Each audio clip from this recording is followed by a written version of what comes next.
Shalom, une fois de plus en ce matin. Shalom, une fois de plus en ce matin. Dans le merveilleux nom de Jésus-Christ de Nazareth. Shalom. Bonjour à vous tous depuis le Cameroun. 237 le vert au jaune. Donc, le pays de son Excellence, Monsieur Paul Barthélémy Biya Bimbondo. Donc, ce matin, je continue la deuxième partie de notre enseignement d'hier sur le ménage, sur le foyer, comment choisir son conjoint, sa conjointe, son fiancé, sa fiancée, son prétendant, sa prétendante. Il y a des critères en fait. Donc hier, on a commencé avec la première partie où il était question, n'est-ce pas, il était question de donner des qualités, 12 qualités par lesquelles on peut tester, évaluer et savoir si la personne avec qui on est peut être notre mari, notre femme, notre époux, notre épouse, notre bien-aimé, notre âme sœur, la personne avec qui nous allons passer le reste de nos jours, la personne avec qui nous allons continuer notre vie, la personne avec qui nous allons vivre, bâtir un foyer, bâtir une famille, faire des enfants, élever ensemble des enfants, faire des projets d'avenir ensemble, construire des maisons, investir dans des activités ensemble, des activités qui ne vont pas tourner au chaos, au fiasco, mais qui vont réussir, qui vont s'accomplir, qui vont donner, qui vont permettre qu'on puisse réaliser dans la vie, parce qu'en fait, au-delà du fait que ce soit un bel homme, au-delà du fait que ce soit une belle femme, nous avons besoin de nous accomplir. Ici, donc, avec quelqu'un, vous engagez, et des années après, vous vous rendez compte que vous n'avez pas réussi, vous ne vous êtes pas accompli. Quand je parle de réussite, quand je parle d'accomplissement, je parle d'avoir un toit pour dormir, de continuer à garder la crainte de Dieu, la flamme de Dieu allumée en nous, et d'éduquer des enfants dans cette même flamme de Dieu, dans ce même état d'esprit, dans cette même culture, et puis des enfants vertueux qui ont fait des études, qui ont excellé dans un domaine, qui ont des emplois ou qui sont éligibles pour un emploi X ou un emploi Y. C'est ça le mariage en fait. C'est au-delà de sexe, c'est au-delà de la belle peau, de la belle couleur de peau, de la forme arquée des pieds, de la forme des lèvres, de la couleur des yeux, des rondeurs des joues et des seins, des fesses, c'est tout ce que les gens mettent souvent en avant. Moi, je parle ici de foyer, de quelque chose d'éternel, de quelque chose de vivant, de quelque chose de solide, de quelque chose qui peut transmettre une façon de vivre, transmettre une façon de voir, transmettre un meilleur enseignement à nos enfants qui naissent de nous et qui vont transmettre la même chose c'est toute une école en fait. C'est-à-dire qu'un foyer, c'est la création d'une école qui va recruter des enfants qui naissent de là et qui vont, n'est-ce pas, promouvoir ces enfants, permettre à ces enfants de grandir dans de meilleures conditions, dans un meilleur environnement, dans une ambiance de gaieté, de paix, d'épanouissement, de telle sorte que il y a beaucoup d'enfants qui vous disent je ne peux pas me marier parce que le mariage ne sert à rien. Pourquoi? Parce que sa mère a fait un échec dans le foyer, son père a fait un échec dans le foyer, et donc obligatoirement l'enfant a ça dans ses gènes. J'ai rencontré par exemple à la cure d'âme des sœurs très jolies, intellectuelles, qui vous disent bon, moi je n'aime pas me marier parce que ma mère m'avait dit quand j'étais petite que les hommes sont méchants. Pourquoi? Parce que sa mère a connu des déceptions qui indubitablement l'ont poussé à une conclusion qui n'est pas vraie. Juste que la dame est tombée sur de mauvaises personnes, juste que la dame est tombée sur un cas social qui a foiré peut-être sa destinée, foiré sa vie. Et vous voyez une dame comme ça, 26 ans, qui vous dit non, moi je ne vais pas me marier parce que bon, les hommes, le mariage ça ne sert à rien. Non, le mariage ça sert à quelque chose. C'est une école. C'est un incubateur que vous créez, votre homme et votre femme, c'est un incubateur que vous créez où des enfants naîtront et ils seront formés parce que l'incubateur, c'est un centre de formation. Vous les éduquez à comment se tenir, comment vivre, comment parler, comment se tenir, comment laver les habits, comment les repasser, comment se parce qu'ils iront faire ça dans les mains d'un homme, dans les mains d'une femme, entre les mains d'un homme, entre les mains d'une femme, dans le mariage. Voilà pourquoi la Bible déclare dans le livre de Genèse, tu vas quitter ton père, tu vas quitter ta mère, tu vas t'attacher à une femme. Et tous les deux, vous formerez une seule personne. C'est-à-dire, quand la Bible déclare l'âme de toute chair est dans son sang, ça signifie que l'âme de tout homme qui a, tout homme, c'est l'homme qu'on appelle chair ici. Quand on dit formeront une seule chair, ce n'est pas une viande, c'est un seul homme. Voilà pourquoi on essaie souvent de symboliser ça avec les alliances qui sont pareilles. Et puis, madame a la même chose que moi. Et même madame, son nom disparaît, comme je disais hier, à la première partie de ce moment de coaching. Hein? Vous voyez, son nom change. Elle est venue, elle était mademoiselle Ndo, Christelle Julie. Dès qu'elle arrive chez moi, par les liens sacrés du mariage, elle devient madame Mani. Donc, elle quitte mademoiselle, elle devient madame. Mais ce n'est pas suffisant. Son nom disparaît et elle porte maintenant mon nom, madame Mani. Christelle Julie. C'est une fusion. Donc, on doit voir monsieur comme on voit madame. La Bible déclare et tous deux deviendront une seule chair, donc un seul homme. Ils vont penser pareil. Ils vont même, à la limite, même ils se ressemblent. Hein. Vous savez, quand vous parlez, c'est un mari, c'est un couple, quand vous regardez les deux conjoints, ils se ressemblent. Mais comment ils se ressemblent comme ça? Oui, parce qu'ils ont tellement adhéré l'un à l'autre, il y a eu fusion. C'est ça quand on dit deviennent une seule chair, c'est que celui-ci est venu étant un individu à part entière, ou entièrement à part, l'autre est venu un individu à part entière ou entièrement à part, et il y a eu un mélange. C'est ça le mariage.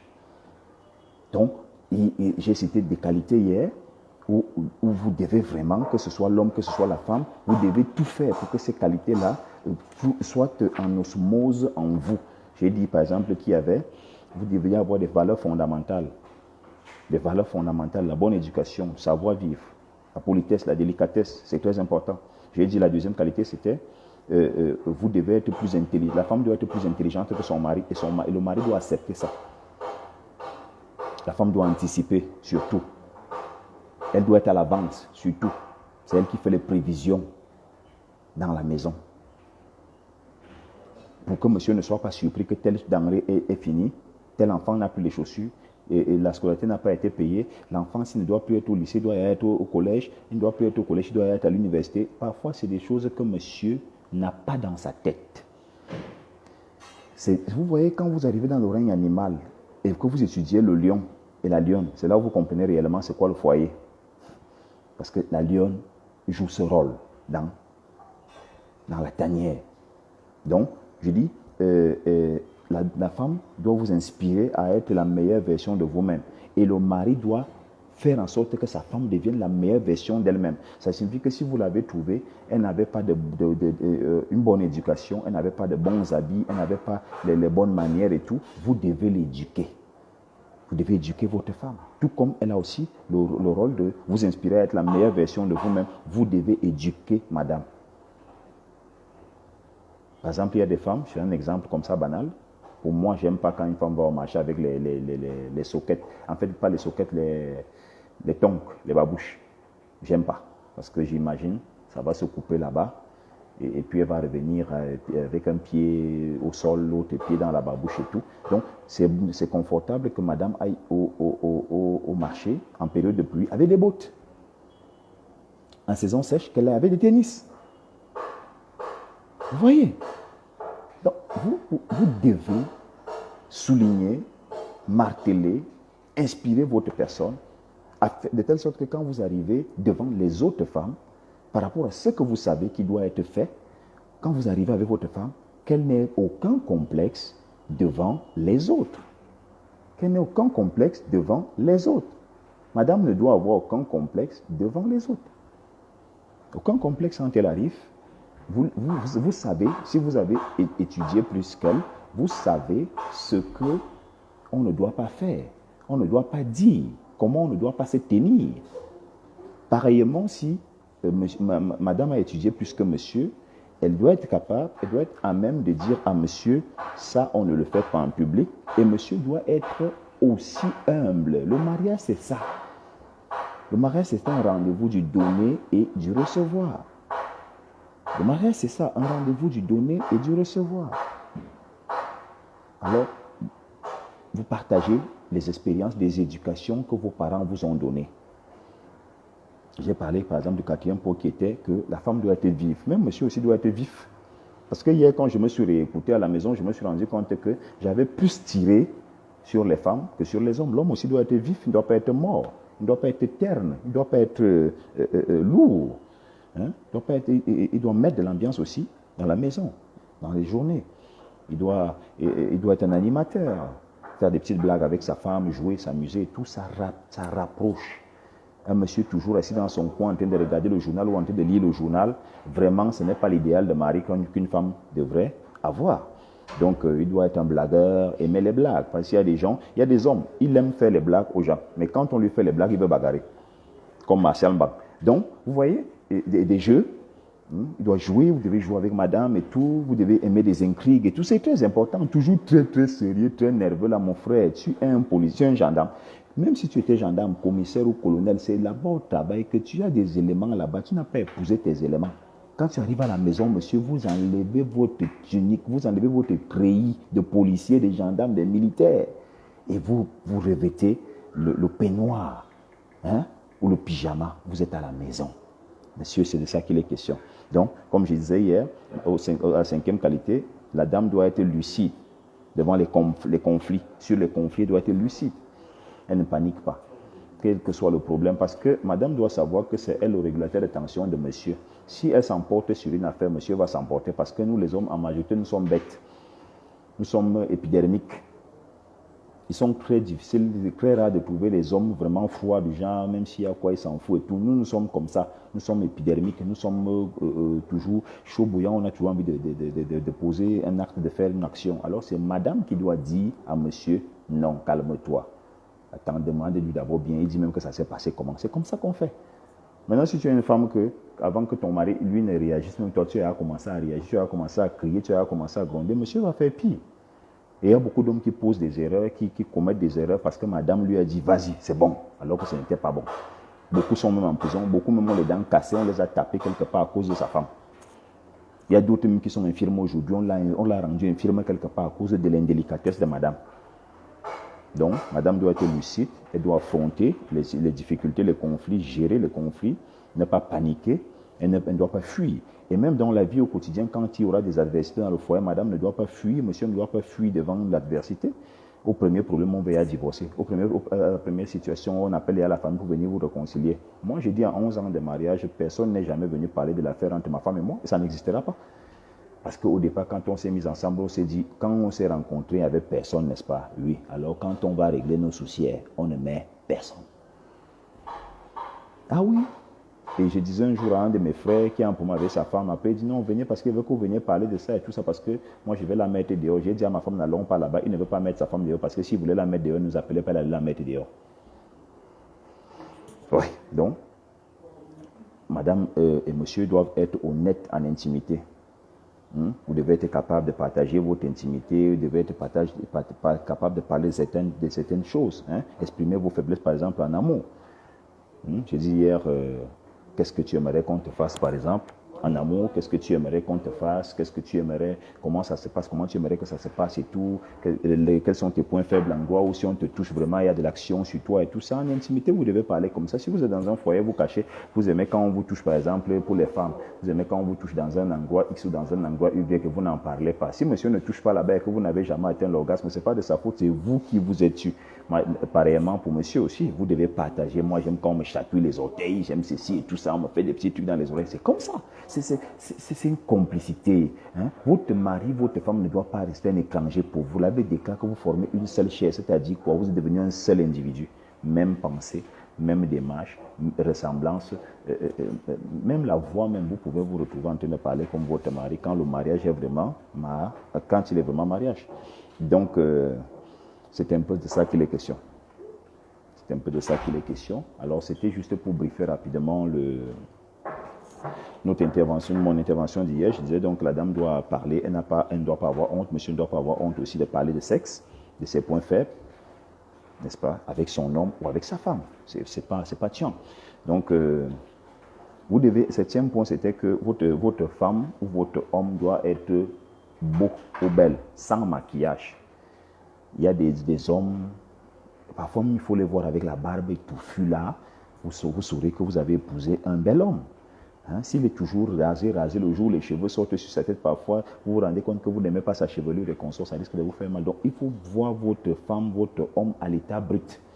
Si vous le voyez, tu vois, avec les artifices, je ne sais pas, la femme là-bas avec la greffe brésilienne et tout, vous n'avez jamais vu ses vrais cheveux. Et quand vous allez donc découvrir ses vrais cheveux un jour, c'est le mon Dieu, vous voyez. Donc tout ça, ça décourage, tout ça, ça fatigue. Il faut que vous voyez votre femme belle, sans maquillage. Que vous puissiez voir votre mari beau, sans toute la veste là. Vous devez être capable. Hein, vous devez voir ce fiancé là, votre fiancé là. Votre fiancé là, vous devez voir la personne à l'état brut. C'est très important. Sans maquillage, sans artifice. Donc c'est un peu ça. Donc, le mari, la femme doit être déterminée, passionnée. Vous devez vivre avec quelqu'un qui est déterminé à devenir un grand homme. Une femme qui est déterminée à vous accompagner à être un grand homme. Une femme qui elle-même est déterminée à être une grande femme. C'est avec ce genre de personne que vous allez vous marier. Vous n'allez pas vous marier avec quelqu'un que, quand tu lui donnes même certains projets de ta vie, tu rêves. C'est elle, ta femme qui commence par, ou bien ta fiancée qui commence par, tu rêves. C'est le gars, si tu as souvent de ces rêves, si tu as déjà une femme comme ça, frère, disfriend with her. Oui, déconnecte-toi. Ou alors rééduque-la, reformate-la si vraiment tu veux la garder. Donc, vous devez, votre femme ne doit pas avoir peur de vous dire non quand vous avez tort. C'est très important. Je ne peux pas accepter me marier avec une femme qui me dira oui tous les jours. Ça, c'est une mauvaise femme. Je suis en danger. Ma femme ne peut pas me dire oui tous les jours. Il y a des choses où moi-même, parfois, je sais que ça, là, je dérange. Et je suis seulement en train de vouloir l'embarquer dans une histoire, mais moi-même, je sais qu'elle va me dire non. Je serai donc surpris qu'elle me dise non, oui, tu as raison. Je vais me poser la question, est-ce que ma femme est malade? Puisque je la connais. C'est le genre de personne qui n'apprécie pas des histoires. Si ce n'est pas bon, elle te dit vraiment ça, là, ce n'est pas bon. Alors nous devons avoir des femmes comme ça. Et les maris aussi doivent supporter avoir ce genre de femmes, parce qu'il y a des maris qui ne supportent pas avoir ce genre de femmes. Ils aiment les bénis oui. Comme moi, quand je parle, quand vous entendez un monsieur dire ça, moi quand je parle, on se tait. Moi quand je parle, on ne me contredit pas. Mon frère, tu cours directement vers la fosse. Tu vas te faire mal. Tu vas te casser le nez comme tu ne peux pas imaginer. Et Ecclésiaste 9.9, nous disons, je disais, en fait, je vais continuer un peu et rappeler les 12 qualités là en passant. Donc, votre femme doit être, ou votre mari doit être beau à l'intérieur qu'à l'extérieur. Il ne faut pas se manquer. Il y a des gens qui ont des apparences à l'extérieur quand vous les voyez à distance, mais dès que vous les côtoyez, vous vous rendez compte que la dame est piquante, le monsieur est piquant. Pourtant, quand vous le voyez dehors, il a toutes les allures d'une très belle personne. Non, vous devez tester. Est-ce que ce qu'il fait dehors, là, quand on est devant les gens, est-ce que c'est la même chose à la maison? Souvent, vous allez régler des histoires de foyer. Moi, je suis un pasteur, vous allez régler des histoires de foyer. Une femme vous dit, ne voyez pas comme il est là, il parle doucement, comme il parle doucement. Là. Attendez, quand vous allez partir, ce qu'il va rester me dire. S'il parle mal et vous ne connaissez pas mon mari, que si tu lances même un mot, tu ne peux pas comprendre. Pourtant, quand vous parlez avec lui, le gars est doux. Donc, vous devez vous rassurer de tout ça avant de vous engager dans le mariage. La beauté d'esprit, vous devez regarder. La belle façon de penser, de percevoir la vie, vous devez regarder tout ça, n'est-ce pas? Voilà. Donc, madame et monsieur doivent être prêts à faire des compromis. Donc, vous devez accepter qu'on ne peut pas vous dire oui tout le temps. Et il y a aussi des choses que vous pouvez passer dessus. Pour rester ensemble, il faut savoir faire des compromis. Il y a des choses où tu peux prendre la décision de porter ton sac et de partir chez ta mère ou de partir chez ton père, mais tu dis, on laisse ça. Vous devez être capable que de certaines choses, vous regardez comme ça, vous dites, on laisse. Comme une femme qui reçoit un coup de fil d'une autre femme qui lui dit, ton mari te trompe. Le mari qui t'a envoyé contrôler mon mari. C'est ça des compromis. Je ne dis pas que l'homme doit tromper sa femme ou la femme doit tromper son mari, mais je prends juste un exemple pour montrer qu'il y a certaines choses comme ça, vous banalisez. Vous laissez passer. Si vous considérez tout, vous ne pourrez pas faire même 6 mois dans un foyer. Donc, le 12e point, donc, c'est que votre femme doit être forte, féministe. Elle doit rester femme, même si elle est forte, elle doit rester femme. Et monsieur aussi doit savoir rester homme, quoi qu'amoureux. C'est très important. Sinon, si vous dites toujours oui à votre femme, oui à votre femme, oui à votre femme, ou oui à votre mari tout le temps, vous risquez de vous retrouver dans une histoire que vous ne pourrez pas comprendre la suite, n'est-ce pas? Donc maintenant, ce matin, nous parlons du thème sur d'Ecclésiaste 9.9. Nous continuons. L'abbé demande de jouir de la vie avec la femme de ta jeunesse. Jouir de la vie avec la femme de ta jeunesse. Jouir de la vie avec la femme de ta jeunesse. La Bible déclare, c'est ta part que le Seigneur te donne dans ce monde de vanité. C'est ta part que le Seigneur te donne dans ce monde de vanité. C'est ta part, c'est ta portion, c'est ce qui t'appartient. La Bible déclare, c'est un gain, c'est ton salaire. C'est ton salaire, c'est ta portion que Dieu te donne. Que Dieu te donne. C'est ta part. Et quand je dis ta part, je risque de venir avec un autre enseignement pour montrer donc, quand c'est ta part, que quelqu'un d'autre ne peut pas venir décider dans ton foyer ou dire quelque chose dans ta maison, même si c'est ton père ou ta mère, parce que c'est ta part. Même si c'est ton beau-père, du moment où la fille a traversé, elle est venue chez toi, c'est déjà ta part. Et pour que ce soit ta part, tu dois d'abord regarder les qualités dont j'ai parlé tout à l'heure. Maintenant, ce matin, nous avons parlé de 4 choses à ne jamais évoquer dans votre foyer pour ne pas casser votre foyer. Je vais les citer comme ça. La première chose, vous ne pouvez pas entrer dans votre foyer et aller évoquer le meilleur rapport sexuel que vous avez eu si ce n'est pas avec votre conjoint. Mais il y a des fous comme ça qui le font. Oh, vraiment, j'avais un ami qui était un Français, il me touchait bien. Quand il me touchait vraiment, je sentais comment. Tu dis ça à qui? C'est des choses qu'on ne dit pas. Donc, la première chose, c'est le meilleur rapport sexuel que vous avez eu. Si ce n'est pas avec votre conjoint ne parlez pas de ça. Ça dit, il y a des gens parfois même dans le foyer, oui, vraiment, je ne sais pas. C'est maintenant que je me rends compte que j'ai raté ma vie parce que quand j'étais avec Alex, quand j'étais avec Simplice, quand j'étais avec Martial, quand j'étais avec Jules, non, laisse-nous ça. Si Jules était meilleur, Martial était meilleur, il fallait rester avec lui. Ne nous embrouillez pas, madame. Madame, ne nous embrouillez pas avec vos histoires.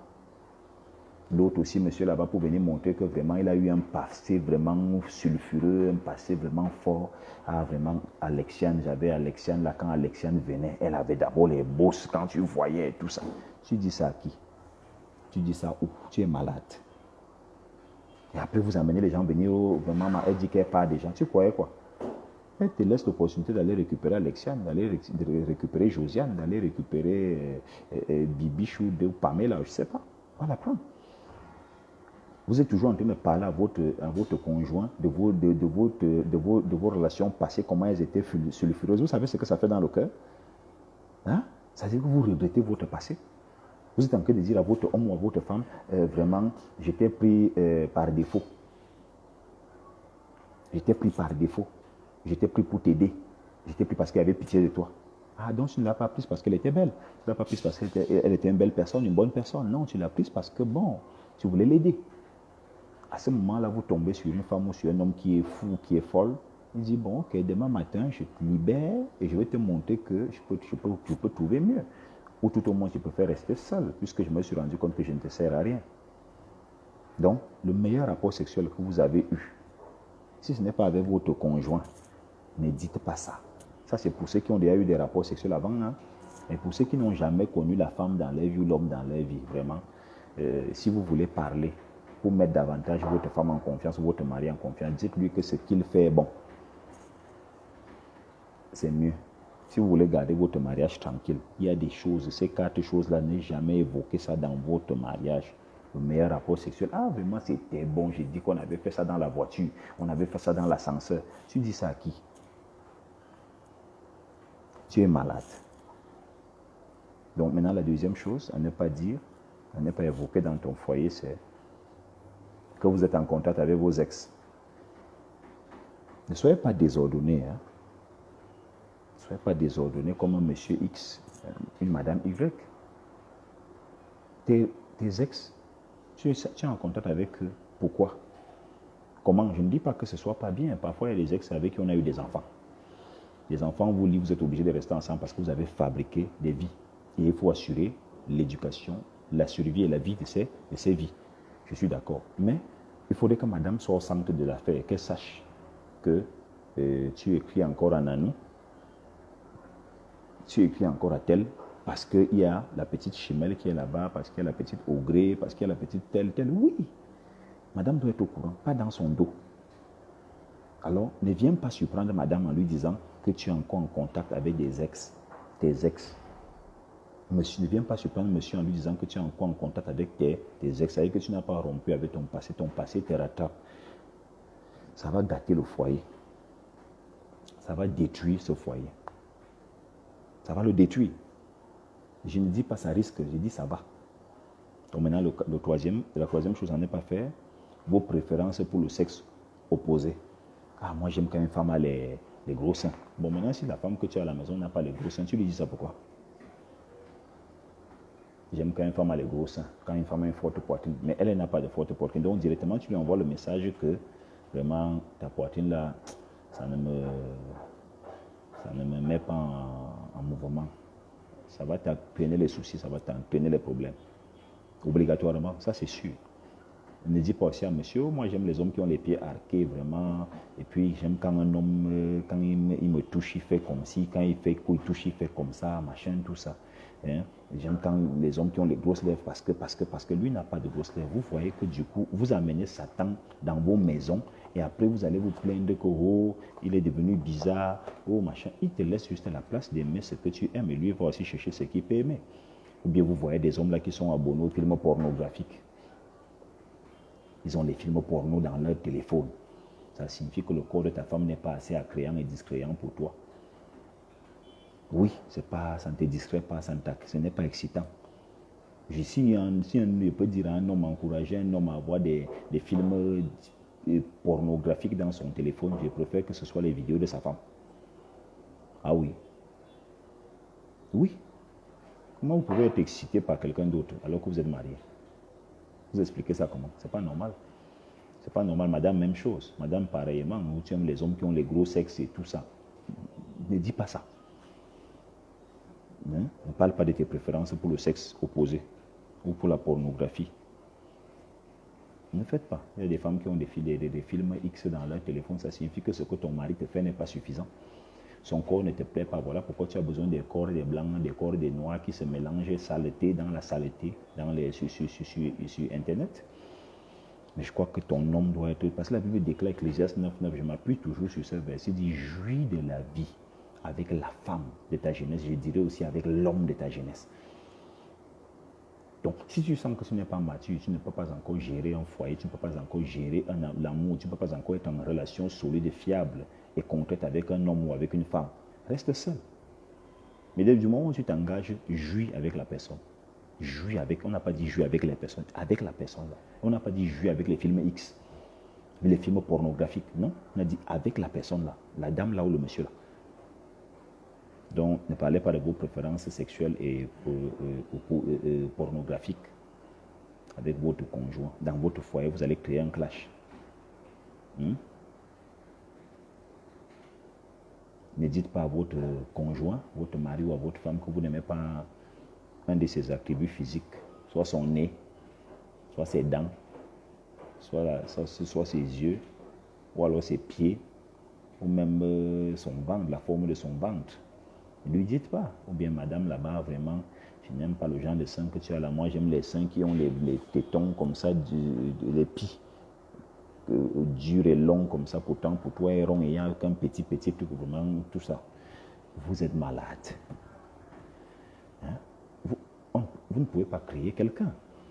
Dieu, moi, je crois que c'est Dieu qui donne les femmes aux gens. Chacun a ses convictions. Moi, je crois que c'est Dieu qui donne les femmes aux gens. Dieu te donne une femme selon ce qu'il veut que tu sois dans l'avenir. Ce qu'elle veut qu'elle vienne faire à côté de toi. Ce qu'il veut qu'elle vienne faire à côté de toi. Alors, ce n'est pas obligatoirement toujours ce que tu veux qui va se passer. Il faut comprendre toutes ces choses. Si maintenant tu as une femme qui a tout ce que tu voulais, comme tu aurais souhaité, oui, c'est une grâce de Dieu. Mais ce n'est pas pour autant que si tu avais aimé, quand tu regardais les films X ou les bandes dessinées X ou les romans pornographiques dans ta jeunesse, tu avais fait une fixation sur un style de femme que tu devais avoir arqué avec des grosses fesses, de tout ça, tout. Et ce n'est pas ce qui t'est arrivé. Tu ne peux pas dire ça à ta femme comme ça, comme moi j'aime les femmes qui ont les grosses fesses, parce qu'elle n'en a pas. C'est une façon de critiquer son physique, ses attributs physiques. Moi, j'aime les femmes grandes de taille. Mais qu'est-ce que tu as fait avec elles? Puisque déjà, je vais vous dire une chose, et c'est là où je chute. Vous l'avez vu comme ça avant? Pourquoi lui avoir fait la cour? Vous l'avez vu comme ça avant? Pourquoi quand il est venu vous faire la cour, vous avez accepté madame? Pourquoi?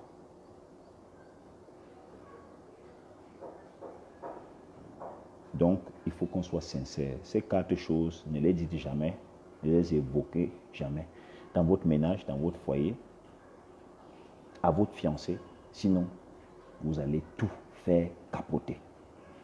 Même si la personne reste avec vous, mais l'estime disparaît, l'estime baisse. Donc, je prie le Seigneur aujourd'hui qu'Ecclésiaste 9.9 vous accompagne, que vous puissiez réellement jouir de la vie avec la femme, l'homme de votre jeunesse. Comme Genèse déclare, vous devenez une seule chair. À l'accepter cette chair, devenez une personne. Sachez que vos qualités et ces qualités se mélangent et c'est ça qui fait de vous l'homme de qualité, la femme de qualité que vous êtes. Pensez à cela et que Dieu vous fasse beaucoup de bien dans vos foyers.